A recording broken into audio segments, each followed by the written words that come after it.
आज कॅबिनेट बैठक आहे म्हणून काल संसदीय कार्यमंत्र्यांना सुद्धा मी परमिशन घेतली. मी एकनाथ शिंदे साहेबांची परमिशन घेतली. म्हणजे मला 2 दिवस तर जायला पाहिजे ना. परमिशन घेऊन आलो म्हणून. आज माझा दुसरा प्रश्न होता. माझा प्रश्नोत्तराचा तासामध्ये. चला. सचिन, राज ठाकरेंचं एक वक्तव्य सध्या खूप चर्चेत आहे. ते काय तुमच्या आमदाराबद्दल बोलले ते तुम्हाला माहितीच आहे.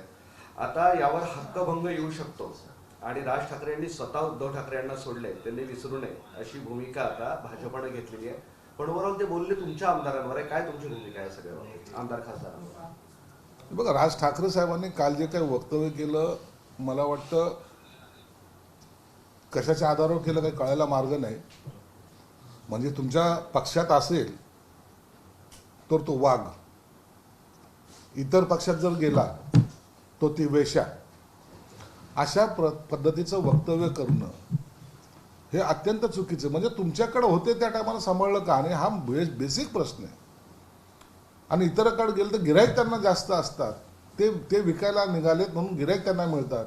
अशा पद्धतीचं लोकप्रतिनिधीसाठी कधीही स्टेटमेंट करणं हे मला वाटतं गैर आहे. पक्षांतर्गत मतभेद नाहीत का? तुम्हाला बोलायचा अधिकार नाही का? तुमचं सर्व निपूटपणे सहनच केलं पाहिजे असं काही ठरलेलं आहे का? ॲग्रीमेंट आहेत का? मग तुम्ही जेव्हा पक्षाचा नेता, ज्याला आपण प्रमुख म्हणतो, तो जर लक्ष देत नसेल आणि त्या आमदाराची किंवा त्या पदाधिकाऱ्याची जर गोची होत असेल तर त्यांनी काय केलं पाहिजे असं तुमची भावना आहे. परंतु अशा पद्धतीने बोलून नाही, काही जरी झालं तर तुम्ही आमच्या पायाच्या खाली दाबून राहिलं पाहिजे, हे म्हणणं गैर आहे. ही लोकशाही आहे. या लोकशाहीमध्ये प्रत्येकाला आपला निर्णय घेण्याचा अधिकार आहे आणि त्या पद्धतीने ते घेतात. मग तुम्ही त्याला गद्दार शब्द वापरता, तुम्ही त्याला खोके घेतले म्हणता, परंतु तुम्ही त्याच्यामध्ये त्या कार्यकर्त्याला आपल्याकडे ठेवण्यासाठी अपयशी ठरले याचा शिक्का तुमच्यावर बसतोय हे तुम्ही विसरता. म्हणून राम कदमांनी सुद्धा जे काही हक्कभंगाचे जे बोललं आहे ते मला वाटतं त्या दृष्टिकोनातून योग्य पण आहे. परंतु आता नेमकं भाजपची भूमिका काय हे काही दिवसात आपल्याला कळेल. ऑपरेशन टायगर नंतर ऑपरेशन तुतारीची चर्चा सुरू आहे. त्यावर खासदार अमोल कोल्हे म्हणतात की महायुतीकडून ऑफर आली तर विचार करू, आणि दुसरीकडे रोहित पवार म्हणतात की कोणीही जाणार नाही, चिंता करू नका. परस्पर विरोधी हे बघा, अमोल कोल्हे कोणत्या पक्षाचा आहे? शरद पवार पक्षाचा नेता आहे, प्रवक्ता आहे. मग जर तो प्रवक्ता असेल, तो नेता असेल, तो खासदार असेल तर निश्चित त्याला कोणीतरी सांगितलं असेल ना. मी आता जी काही भूमिका मांडतोय ही माझ्या पक्षाची भूमिका झाली ना, मी प्रवक्ता म्हणून. तसंच त्याच अर्थाने कोल्हेनी जे काही स्टेटमेंट केले एकीकडे आम्हाला ऑफर आला तर मी विचार करू, याचा अर्थ त्याला पक्षाच्या नेतृत्वाने सांगितलं असावं. आणि रोहित पवार जे म्हणतायत हे पवारची भूमिका असते. आता पवारची भूमिका तुम्ही पहिल्यापासून राजकारणामध्ये पाहता आलेलं आहे. त्यांना जर दिल्लीला जायचं तर ते म्हणतात नाही मी परभणीला चाललो. ही उलटी भूमिका घेणं हे राष्ट्रवादीचं पहिल्यापासूनचं असलेलं धोरण आहे. म्हणून त्यांच्या पक्षामध्ये सुद्धा आता ऑफर आली तर युतीमध्ये जायचं हे ठरलेलं आहे. रोहित पवार हा आपल्या काकाची भूमिका वठवतोय, नाही म्हणायचं आणि ऐन वेळेला जायचं हे त्यांचं ठरलेलं आहे. म्हणून रोहित पवारच्या स्टेटमेंटपेक्षा आता अमोल कोल्हेच्या स्टेटमेंटला एक बेस आहे आणि मला वाटतं त्या पद्धतीची सुरुवात शरद पवारांच्या पक्षामध्ये झालेली आहे. अमोल कोल्हेंनी देवेंद्र फडणवीस यांचं कौतुक केले. देवेंद्र फडणवीस यांचं नाव इन्फ्रामॅन म्हणून आदराने घेतलं जाते असं अमोल कोल्हे. बदलाचे वारे जेव्हा येतात ना त्या टायमाला असे स्तुतीसुमनं उधळणं हे गरजेचं असतं, क्रमप्राप्त असतं. काही काळापूर्वी संजय राऊत सुद्धा देवेंद्र फडणवीस साहेबाबद्दल चांगले बोलले, उद्धव ठाकरे सुद्धा चांगले बोलले. हे परिवर्तनाची नांदी ज्याला म्हणतात ना ती आता सुरू झालेली. पक्ष वाचवायचा असेल तर कॉम्प्रोमाइज केलं पाहिजे, ही भूमिकेमध्ये आता हे दोन्ही पक्ष आहेत.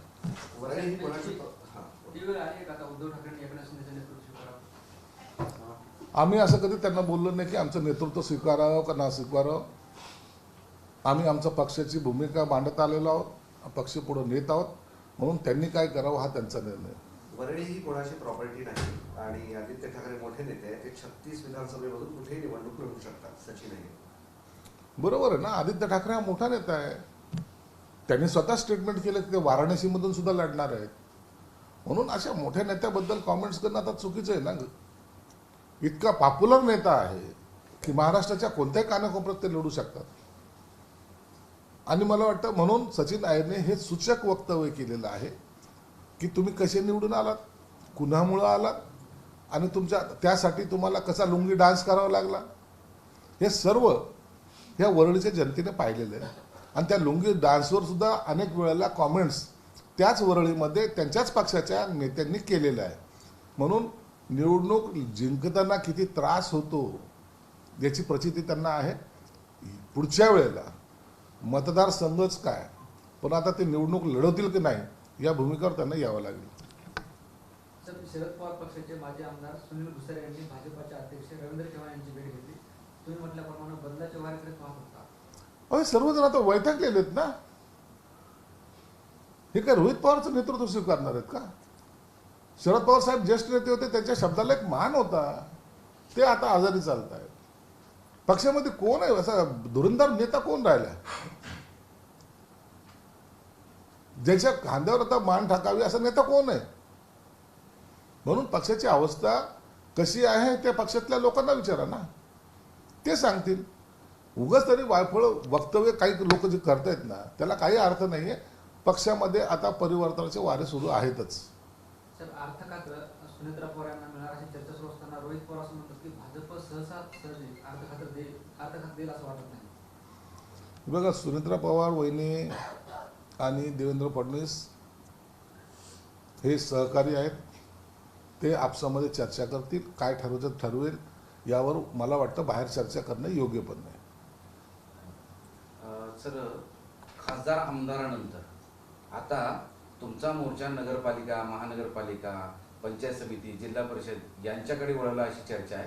कारण काल श्रीकांत शिंदे हे नांदेडच्या दौऱ्यावर होते आणि आता त्या स्थानिक मंत्री, तुम्ही पालकमंत्री आहात, तर त्यांची चाचपणी सुरू आहे की आपल्याकडे आणखी कोण कोण येतं. हे बघा, एकनाथ शिंदे साहेबांनी शिवसेनेचे नेते असतील, पदाधिकारी असतील, मंत्री असतील, आमदार असतील, या सर्व लोकांना पक्ष वाढवण्यासाठी गावोगावी जाणे, कार्यक्रम घेणे आणि पक्षाला मजबूती आणणे यासाठी आदेश दिलेले आहेत. त्यानुसार आम्ही सर्वजण चाललो आहे. आता ह्या दौऱ्यामध्ये कोण कोण कोणत्या कोणत्या पक्षाचे कार्यकर्ते येतात त्यांना घेणे, त्यांचा प्रवेश करून घेणे आणि पक्ष मजबूत करणे हा त्याच्या मागचा उद्देश आहे. याच्यासाठी हे ऑपरेशन म्हणून याला म्हणता येणार नाही, तर याला पक्ष मजबूत करण्यासाठी, संघटन मजबूत करण्यासाठी हे असलेले दौरे आहेत. म्हणून श्रीकांत शिंदे काल नांदेडला होते. त्यांनी सुद्धा त्या ठिकाणी अनेक मेळावे घेतलेत. त्यांचे सुद्धा दौरे पूर्ण या महिन्याभरामध्ये जर पाहाल तर सगळीकडे त्यांचे दौरे लागलेले आहेत. आणि ह्या अधिवेशनानंतर स्वतः एकनाथ शिंदे साहेब स्वतः ते सुद्धा दौरे करणार आहेत. म्हणून पक्षासाठी पक्ष पहिला, नंतर सत्ता, हे आमचं समीकरणाचं गणित आहे. त्यासोबतच ठाकरे सेना संपवायचं असे ठाकरे सेना काय ठाकरे सेना काय संपवायची? त्यांचा ऐतिहासिक 4 दिवसापूर्वीचा दौरा झाला.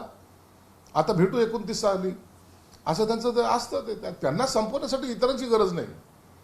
ते स्वतःच्या हाताने संपतायत. त्यांना संपवण्यासाठी त्यांच्यावर काहीतरी आक्रमण करा किंवा काहीतरी कुटाने करा हे गरजच नाहीये. हे शेख चिल्ली आहेत. ज्या फांदीवर बसले तीच फांदी तोडायचं काम या उभाटाच्या लोकांनी केलेलं आहे. म्हणून त्यांच्यासाठी इतर काही माध्यमं किंवा इतर काही आयुध वापरणं हे गरजेचं नाही. काल किनवटमध्ये श्रीकांत शिंदे यांच्या ताफ्याला काळे झेंडे दाखवण्याचा प्रयत्न झाला. विशेष म्हणजे त्यानंतर उद्धव ठाकरेंनी शिवसेनेकडनं फोन केला आणि असंच काम करताना अशी शाबासकी. त्या कार्यकर्त्यांनी झेंडे दाखवलेत ना, त्यांना जाऊन आता विचारा तुम्ही का दाखवले म्हणून. पक्षाचा आदेश म्हणून 4 लोक आले, झेंडे दाखवले, संपला विषय. आणि त्याच्यावर शाबासकी, जसे काय रणांगणात लढायला गेले. काय एखादी दुर्घटना तिथे घडली का? काही घडली नाही. सगळं शांततेने झालेलं आहे. आता पक्षाच्या नेतृत्वाला काहीतरी दाखवायचं म्हणून केलेला कार्यक्रम आहे. आणि त्याचा भूषण या उभाटा नेत्यांना जर होत असेल तर देव जाणं. हे असेच प्रकार जर चालत राहिले, महाराष्ट्रामध्ये त्यांनी स्वतः दौरे करून ज्या ज्या खासदारांच्या मतदारसंघात गेले होते त्या ठिकाणी काय उजेड पाडला आहे, त्यांनी मिळवलं काय, या पूर्ण दौऱ्यामध्ये त्यांच्याकडं काय असं झालं की ज्याच्यामुळं सगळं जनमानस त्यांच्या बाजूने आलं.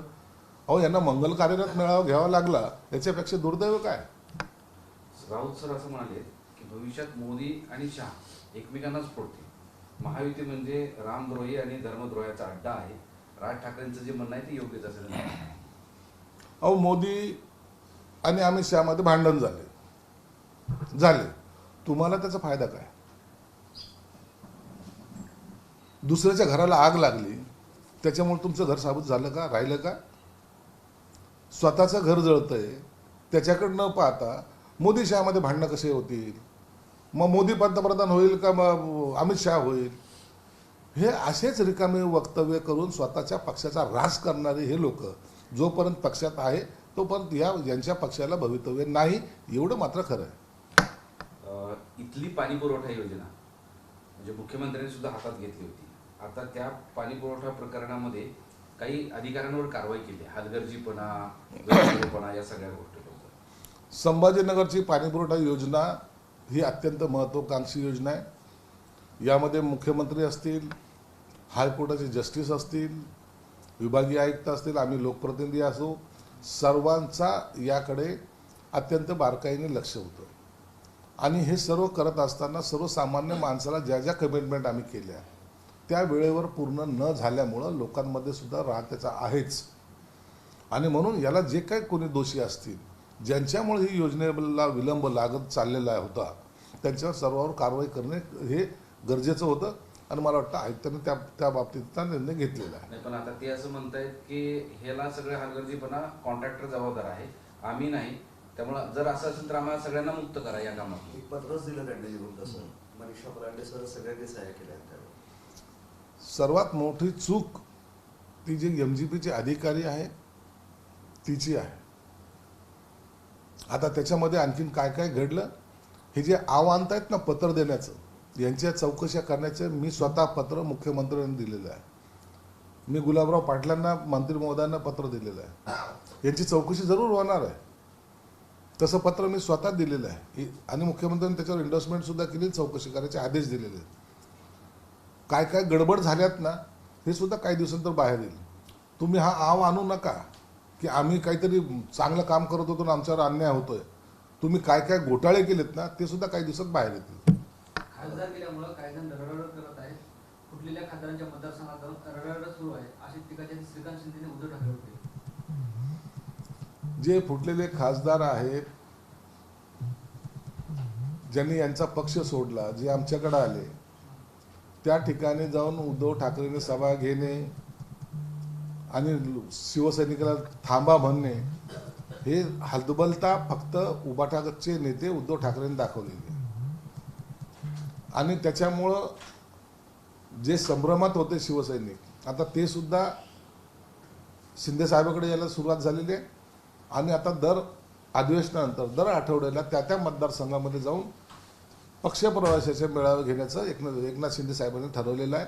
आणि ते मेळावे सुद्धा आता आम्ही घेणार आहोत. संभाजीनगरचं टेरर कनेक्शन पुन्हा उघड झालं आहे. कारवाई राजस्थान पोलिसांनी केली. थेट पाकिस्तानच्या ISI सोबत कनेक्टेड असलेला किंवा आर्थिक रजा पुरवणारा एक आरोपी संभाजीनगरमधनं जेरबंद झालाय. तुम्ही सातत्याने आरोप करत असतात की हे सगळं चालतंय इकडं. काय आहे हे सगळं? संभाजीनगरमध्ये जी पोलिसांनी कारवाई केली, राजस्थान पोलिसांनी मला वाटतं ती कारवाई केली. या ठिकाणी ISI बरोबर जे कनेक्शन्स आहेत त्यांच्या लोकांचे, हे अनेक वर्षापासूनचे असलेले कनेक्शन आहे. आडवाणी जेव्हा गृहमंत्री होते त्या टायमाला हा जिल्हा सेन्सिटिव्ह जिल्हा म्हणून घोषित केला होता. ATSने या ठिकाणी 2 अतिरेक्याला मारलं होतं.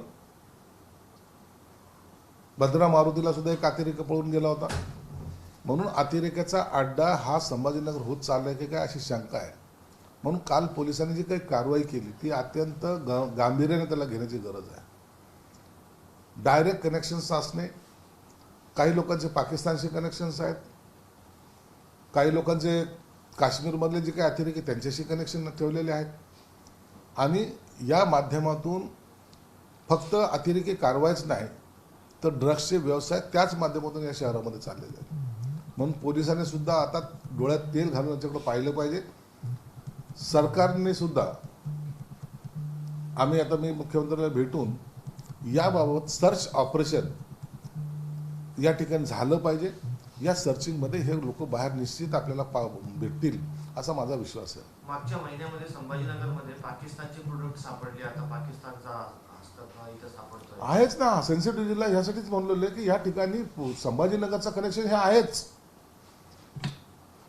मी मागे बोललो की निदाखान प्रकरण हे छोटं नाहीये, हे सगळं ह्या कारवाईचा एक भाग आहे.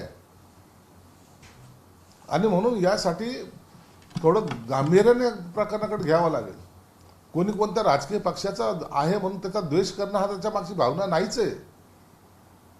परंतु या कारवाईला जर आता आणखी जर वाढल्या या कारवाया, तर तुम्ही पाहत असाल गेल्या महिन्यात 2 महिन्यामध्ये या संभाजीनगरमध्ये अनेक खून होत चाललेले आहेत. अनेक लोक ड्रग्सच्या आहारी गेलेले आहेत आणि त्याचा परिणाम या शहरावर होणार आहे. म्हणून आता याच्याकडे आम्ही गांभीर्याने पाहतोय. एक शहराशी निगडीत प्रश्न आहे. एफडीएची इथे सुद्धा धडाकेबाज कारवाई सुरू आहे. काही हॉटेलची तपासणी केली असता बॅन केलेले सिंथेटिक कलर्स किंवा मसाले असं सगळं रेस्टॉरंटमध्ये आढळून आलं. आता कारवाई सुरू झाली, पण किती दिवसापासून जीवाशी खेळ सुरू असेल. खरं एका अर्थानं त्या तुकाराम मुंडेचं त्याचं अभिनंदन केलं पाहिजे. एक अधिकारी येऊन एवढ्या सर्व गोष्टी उजेडात आणतो, ही मोठी गोष्ट आहे. हे पहिल्या होत नव्हतं का? होत होतं. परंतु जे अधिकारी होते ना, यांचं दुर्लक्ष, यांची हप्ते वसुली, यांचा भ्रष्टाचार, यामुळे या सगळ्या प्रकाराला पुष्टी मिळत होती आणि लोक बिनधास्त करत होते. आता आपण पाहतो शेकडो टन मिठाई ही नष्ट केली जाते, दूध नष्ट केले जातात, काही अनेक ठिकाणी धाडी टाकल्या जातात. औषधाच्या बाबतीत तसंच आहे. आता व्यापाराच्या मनामध्ये हे 2 नंबरचे जे व्यापारी त्यांच्या मनामध्ये आता धास्ती बसलेली, आणि म्हणून हे कारवाईचं सगळ्यांनी समर्थन केलं पाहिजे. हे समर्थन केल्यामुळं कदाचित अधिकाऱ्यांचं मनोबल वाढेल आणि जे अधिकारी भ्रष्ट होते त्यांच्यावर सुद्धा आता तुकाराम मुंडेंनी कारवाई केली पाहिजे. अब हिंदी परीक्षा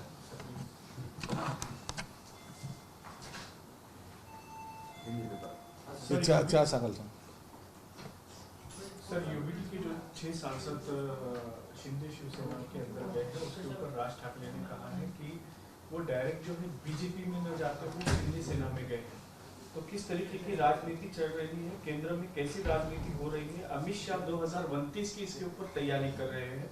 अगर बीजेपी उनका विरोध करती है तो शायद दूसरे लोग उनके साथ, यानी आप खड़े नहीं होते, वरना ये नेता भी सीधे बीजेपी में शामिल हो सकते थे. देखिए, ये बात कहने की है, जिस पार्टी में वो काम करते थे वो सांसद 6 सांसद वो उबाठाते शिवसेना प्रमुख को मानने वाले थे, और वही पार्टी वही निशान लेके हम आगे चल रहे हैं.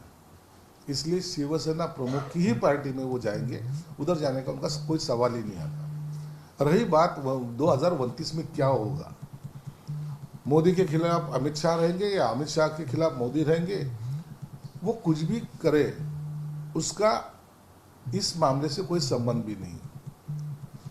उनके पार्टी में अंदरूनी जो चल रहा है, मतलब एक तो साफ किया राज ठाकरे साहब ने कि सत्ता तो भाजपा की ही होगी, भले अमित शाह बने या मोदी बने, सत्ता तो भाजपा की रहेगी. लेकिन उनके अंदरूनी झगड़े की वजह से आपको क्या मिल रहा है? आप जो भविष्यवाणी कर रहे हो उसकी वजह से आप क्या पाना चाहते हो? ना आपके पार्टी का कोई सांसद है, ना कोई एमएलए है. तो उसको बढ़ावा देने की बजाय दूसरे के घरों में झांक के देखना, ये मुझे लगता है ये ठीक भी नहीं है. शरद पवार की जो कांग्रेस पार्टी राष्ट्रवादी है, वो कांग्रेस पार्टी में विलय होने की तैयारी चल रही, इस प्रकार की चर्चा चल रही है.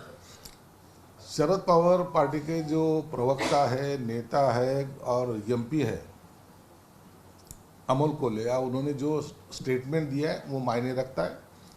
अगर महायुति से उनको अगर कोई ऑफर जाती है तो वो विलीन होने के लिए तैयार है, ऐसा ही उनको शायद कहना होगा. और ये उनके पार्टी की अंदरूनी जो बातें हैं उसकी वजह से ये निर्णय उनको लेना पड़ रहा है. पार्टी के बहुत सारे सांसद हैं या आमदार हैं, वो अब पार्टी में रहना भी नहीं चाहते या तो पार्टी के सत्ते में जाना चाहते हैं. और दूसरी तरफ रोहित पवार कहते हैं कि ऐसा कुछ नहीं है, तो ये पवार फैमिली में ये झूठ बात करने की एक लत बहुत पहले से शरद पवार साहब के जमाने से चलते आ रही। आगे अगर पूरब को जाना हुआ तो वो बोलते मैं पश्चिम की तरफ तो जा रहा हूँ। ये इसी तरीके से रोहित पवार बोलो या और कोई भी, ये सब कुछ दिनों में दूसरे पार्टी में मर्ज जरूर होगी। सर, छत्रपति संभाजी नगर में राजस्थान की सीआईडी ब्रांच ने जो है छापा मार के जो एक व्यक्ति को गिरफ्तार किया है और आईएसआई से उसके संबंध होने का और पैसे वहां पे फंडिंग करने का आरोप उस पे है। देखो, सेंट्रल एजेंसी की तरफ से जब राजस्थान पुलिस आती है और कोई बड़ी कार्रवाई करती है, इसका मतलब है उनके पास पूरी इंफॉर्मेशन थी, वो इंफॉर्मेशन के तहत ही उन्होंने कार्रवाई की और वो उनका आईएसएस से जो संबंध है वो उनकी सभी खबर बात वो पुलिस को जरूर होगी। संभाजीनगर शहर जो है तो वो अतिरेकों का एक अड्डा यहाँ बनते नजर आ रहा है। ये शहर को अडवाणी के ज़माने से, अडवाणी जब गृह मंत्री थे जब से इनको ये शहर को सेंसिटिव शहर बोल के घोषित किया है। इसलिए अब सभी पुलिस दलों की नज़र इस संभाजीनगर शहर पे है और मुझे लगता है ये बड़ी कार्रवाई है। इसके पीछे कौन कौन है ये जल्दी पता चलेगा। सर, शहर का क्राइम रेशियो भी काफी बढ़ रहा है, मर्डर्स आम हो चुके हैं। इसके लिए जो जवाबदार है उसके बारे में सीएम से भी मेरी बातचीत हो चुकी है। ये जो क्राइम रेट बढ़ रहा है और जो इसमें कमी जिनकी वजह से ये हो रहा है उनकी कंप्लेंट की गई है, उसकी भी चौकसी चालू है। पश्चिम बंगाल के नेता महुआ मोइत्रा के ऑफिस पे बीजेपी के कार्यकर्ताओं की ओर से अंडे फेंके गए, उसका वीडियो उन्होंने लोकसभा स्पीकर को भेजा। देखिए, राजनीति में बात करना, एक में के सवाल जवाब करना ये ठीक है, लेकिन ऐसे हमला वगैरह करना ये बात उचित नहीं है और शायद लोकसभा स्पीकर इसके बारे में निश्चित कार्रवाई करेंगे। छत्रपति संभाजी नगर में हाल ही में जो है कल एफडीए की ओर से कड़क कार्रवाई की गई, जिसके अंदर जो है खाने में मिलावट और इंसानों की, नागरिकों की खाने में जिस तरीके से मिलावट हो रही है वैसा प्रोड्यूस किया गया है, उन्हें पकड़ा गया है। उसके ऊपर देखिए, एफडीए की जो कार्रवाई हो रही है तुकाराम मुंडे आने के बाद पूरे देश भर में नहीं कहते लेकिन महाराष्ट्र में सब तरफ अभी सब डिपार्टमेंट एक्टिव हो चुका है। लेकिन एक बात ज़रूर है, यही वो अधिकारी थे जो घूस लेते थे, लोगों से पैसे ऐंठते थे और बिंदास काम करने के लिए लगाते थे। ये बहुत पहले से मिलावट का धंधा, गोरख धंधा जो है वो चलते आ रहा है। अभी एक अधिकारी ने उनके ऊपर लगाम लगाने की वजह से ये सब रेट गिर रही है और एक अच्छा काम तुकाराम मुंडे कर रहे हैं। मुझे लगता है उन्होंने ये होटल के ऊपर कार्रवाई करते करते अपने अधिकारी भी इसमें कौन से है उनके ऊपर भी कड़ी कार्रवाई करनी चाहिए।